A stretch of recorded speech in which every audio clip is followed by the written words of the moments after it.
চলো আজকে দেখে নেব এই ডেক থেকে আমার ভিউয়ার্সদের জন্য কি গাইডেন্স রয়েছে। বেছে নেব দুটো কার্ড।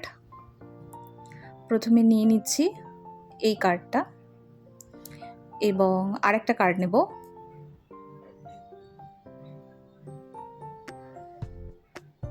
এই কার্ডটা। তো প্রথম কার্ডে যেটা বলা হচ্ছে, মা সরস্বতী চাইছে তোমরা তোমাদের ক্রিয়েটিভিটিকে কাজে লাগাও। তোমরা যারা চাইছিলে নিজেদের ক্রিয়েটিভিটিকে কাজে লাগিয়ে এগিয়ে যেতে, নতুন কিছু করতে, তাদের জন্য বিগ থামস আপ। তারা এগিয়ে যেতে পারো, নিজের ক্রিয়েটিভিটিকে কাজে লাগাও। মা সরস্বতীর আশীর্বাদ কিন্তু, ব্লেসিংস কিন্তু তোমাদের সাথে রয়েছে।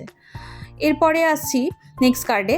তো তোমরা যারা নিজেদের জন্য স্ট্যান্ড নিতে এতদিন ভয় পেতে, তাদের জন্য কিন্তু মা বড়হির আশীর্বাদ রয়েছে।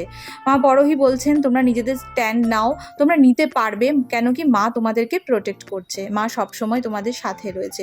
তো এই ছিল তোমাদের জন্য আজকের গাইডেন্স। ভিডিওটা যদি ভালো লেগে থাকে তাহলে কিন্তু অবশ্যই আমাদের পেজটাকে ফলো করো, আমাদের সাথে থেকো, আমাদের পাশে থেকো। ধন্যবাদ।